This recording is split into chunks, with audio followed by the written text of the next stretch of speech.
So now what is the limit on the cyclotron? We have seen recently that focusing of the magnetic field should decrease with radius. So if we want to achieve the vertical focusing, magnetic field should decrease with radius. That's why we introduce the gradient in the magnetic field. However, recall your formula of revolution time. Revolution time increases with increase in gamma. So if we want to make revolution time constant, gamma by magnetic field, this ratio should remain constant. Means as gamma increases, B should also increase. And as gamma increases, particle goes outer orbits, means orbit with larger radius. So magnetic field should increase with radius.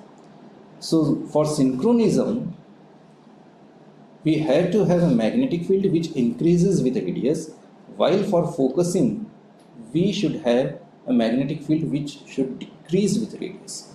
So these are contrary requirements for running a cyclotron. So classical cyclotron cannot reach beyond the 2% of the rest energy of a particle. So in case of protons, classical cyclotron can reach up to only 20 MeV. However, we have heard that cyclotron can reach up to 800 MeV of protons, 500 MeV protons, or even the 1 GeV of the protons energy. How is it possible? We see now. As we know that magnetic field should increase with radius to keep the synchronism. As gamma increases, B should increases. Means with gamma increases, B should increases, and therefore with radius, magnetic field should increase. This can be obtained using such configuration. Here, instead of introducing the gradient, field is variant azimuthally. Azimuthally means in this direction the field is variant. Here the pole gaps are closer to each other, we say this is the hill, and here pole gaps are farther from each other, so this is the valley. In this region magnetic field will be lower, in this region magnetic field will be higher. So where the magnetic field will be higher, this region increases with radius. So effectively magnetic field becomes higher and higher in the outer orbits. How hills and valley looks like? So if we will go around theta for a constant radius r, the pole gap will look like this. So this is the valley and this is the hill. So here the this is the hill.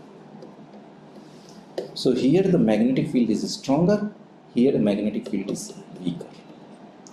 Now, how the vertical focusing can be achieved using this? We see this.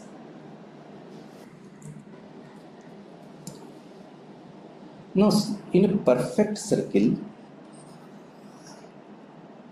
if we have V theta here, and if we generate a B theta, the force will be 0.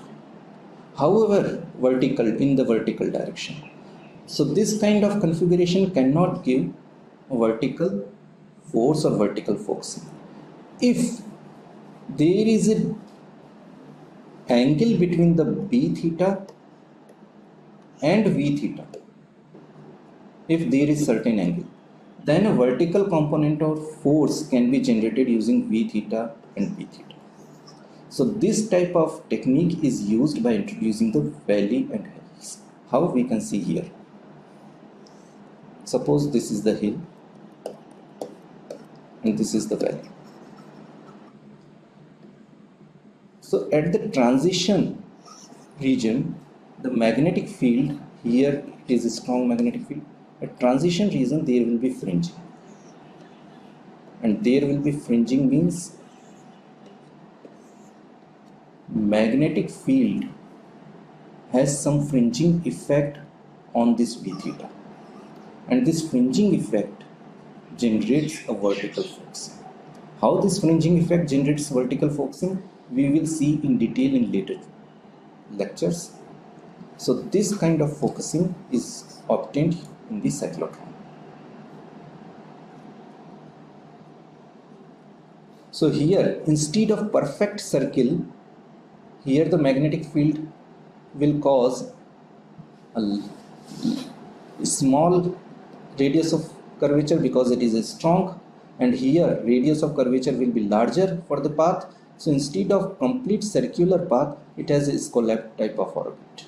And here you can see that B theta and V theta has certain angle between them, and this leads to vertical focusing. If anyhow we can generate a BR, means magnetic field in this direction also, then vertical focusing can be even stronger. And this can be also done if instead of straight sector we make the spiral sector.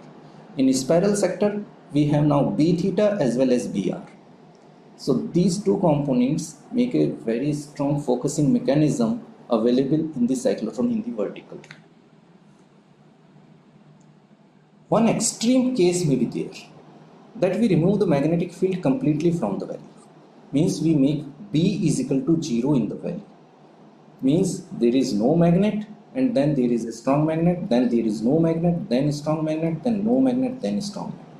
This type of cyclotron is known as separated sector cyclotron. And where there is no magnetic element here, we can keep RF cavities for particle acceleration. So even a singleton, many RF cavities can be kept, and this type of cyclotron is also known as ring cyclotron.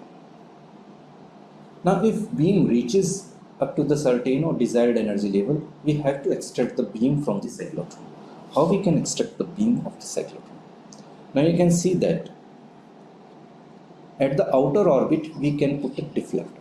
This is an electrostatic deflector, means it creates some electric field in the vicinity of this outer orbit. So when particle reaches on this outer orbit with the desired energy, this deflector deviates its path from the regular orbit path and it sends outside the orbit. Now here there should be a mechanism for shielding the magnetic field also, and this shielding again produces some fringing at the edges, and this fringing again focuses vertical in the vertical plane. So at the exit of cyclotron we get a vertically focused beam.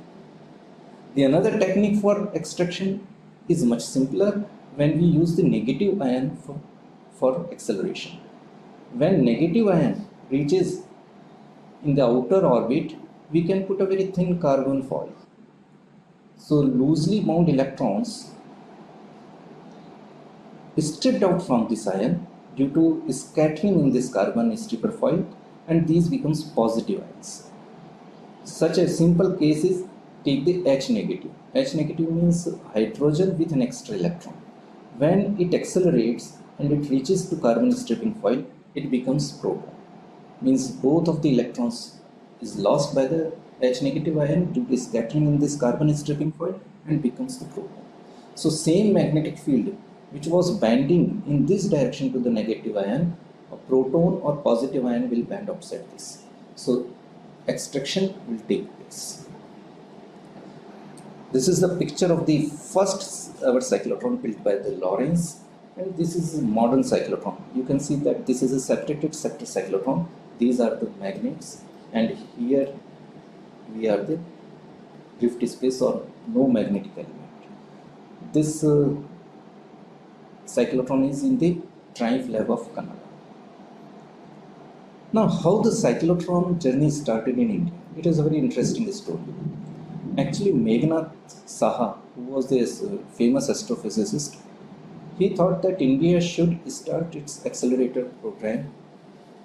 Because of this, we can go advances in the nuclear physics research. This was just after the World War II. You can see that in the early stage, these persons thought about how the Indian science can proceed. One of his students, Basanti Nag Chaudhary, at that time was working with the Lawrence, who invented the cyclotron. So with help of Nag Chaudhary, Meghnad Saha got one cyclotron in India. That was in Institute of Nuclear Physics. Now this Institute of Nuclear Physics has renamed as Saha Institute of Nuclear Physics in Kolkata. So that was the first cyclotron ever in India available to the research. Later on, Atomic Energy Commission, mainly Dr. Rajaramanna, put efforts to make indigenous cyclotron in India, because only then accelerator building capacity will be enhanced into the nation and we can make our own accelerators for our own research purposes. And again you can see that this was in the early stage of 70s or later stage of 60s. And at that time, a K130 AVF type cyclotron was built in the India at the Variable Energy Cyclotron Center in Kolkata. Saha Institute of Nuclear Physics and VECC has common campus. And at that time, you can think that the magnet weighs about 260 tons. So building such a magnet, such a huge magnet with required precision was a challenging job. And this challenging job at that time was done by Heavy Engineering Corporation Rajni. So India that time had its own cyclotron. Later on, a person, Harnam Singh, has also put great efforts. You should read this story in the given references. And he bought a cyclotron for the Chandigarh University from the Rochester University. And now VCC houses a K500. It is a superconducting cyclotron. If you want to make higher and higher energy for the particles, we need higher magnetic field B. You can see in this lecture that T is directly proportional to B. So for reaching up to very high energy, we need higher magnetic field. So superconducting magnets can reach to very higher magnetic field, but superconducting technology is a very challenging technology. We have to keep the magnets at liquid helium temperature. So this is a very typical technology. Now VCC houses a superconducting cyclotron K500. This is the biggest cyclotron in our nation and its magnet is 100 tons. So we have 100 tons superconducting magnet in this accelerator. Cyclotron also have very large applications in the medical area. It can be used for therapy as well as diagnosis. For diagnosis purpose, it can produce various radio elements, F18 in FDG, technetium 99. So these are very useful machines in the medical area also. India right now have 19 medical cyclotrons. VCC also has its own medical cyclotron and it is the biggest medical cyclotron in our nation. Again, the references are same as was in the lecture 1. So you can go through these references for having details on cyclotrons. One of the proceeding in CERN Accelerator School is dedicated to Linux and cyclotron. So you will get very details of cyclotron in that proceeding. In next lecture, we will see one more accelerator, that is micro.